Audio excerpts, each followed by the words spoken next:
Shalom Bapak Ibu, saudara-saudara yang kekasih dalam Kristus. Hari ini kita akan sama-sama belajar firman Tuhan dengan tema mengingkari panggilan Tuhan.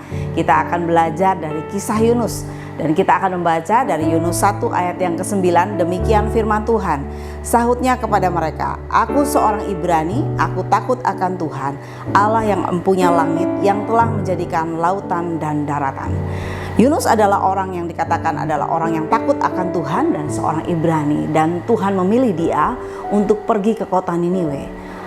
Kota Niniwe adalah kota yang terkenal pada waktu itu, memiliki istana yang sangat megah, ibu kota Asyur, dan kota peradaban Mesopotamia. Memiliki taman, kuil, perpustakaan, dan hal-hal yang sangat luar biasa terjadi pada waktu itu. Dan yang sangat mengerikan adalah mereka penduduknya gemar sekali berbuat kejahatan dan banyak penumpahan darah karena banyak membunuh para tawanan. Itulah sebabnya Tuhan memilih Yunus untuk dia pergi ke kota Niniwe untuk memberitakan tentang pertobatan mereka, untuk menubuatkan pertobatan mereka supaya mereka sadar akan setiap kesalahan mereka. Tetapi Yunus menolak dan dia pergi ke kota Tarsis. Seperti kita ketahui, dia di dalam perjalanan menuju kota Tarsis, kapalnya mengalami angin ribut yang besar sehingga orang-orang membuang Yunus ke laut dan dia ada dalam perut ikan selama 3 hari. Itu semua mungkin kita sering dengar ketika kita sekolah minggu. Dan kita melihat bahwa ketika Yunus mengingkari panggilan Tuhan, Tuhan terus mencari Yunus. Yunus berpikir pada waktu itu untuk apa dia harus pergi ke kota yang jahat, yang selayaknya memang harusnya dihukum. Tetapi tidak dengan Tuhan. Tuhan memiliki kasih yang sangat luar biasa. Ketika manusia berbuat banyak kesalahan, Tuhan tetap mengasihi.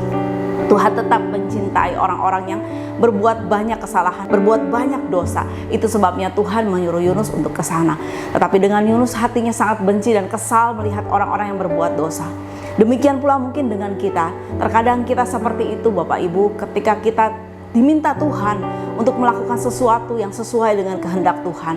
Mungkin menjumpai orang-orang yang berbuat kesalahan, mungkin menegur mereka, mengingatkan mereka, menasihati mereka, atau melakukan hal-hal lain yang Tuhan inginkan dalam kehidupan kita. Mungkin kita mengingkarinya, kita lari dari panggilan Tuhan, lalu kita bilang itu bukan urusan kita, lalu kita bilang itu urusan orang lain, itu urusan hamba Tuhan, biarkan saja dia dengan dosanya, dia layak untuk dihukum. Mungkin kita berpikir seperti itu, tetapi lihat ketika Yunus lari dari panggilan Tuhan, Tuhan tetap ada, tetap mengasihi Yunus dengan setia dan tetap menuntun Yunus untuk melakukan setiap kehendak Tuhan.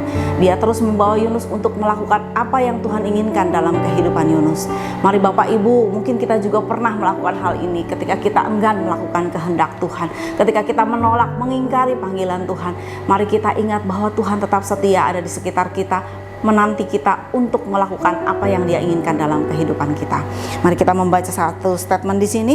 Dikatakan, "Lakukanlah kehendak Allah dalam hidupmu, bukan keinginan sendiri, maka Tuhan akan melakukan perkara besar dan merancangkan damai sejahtera bagimu." Mari kita sama-sama melakukan kehendak Tuhan.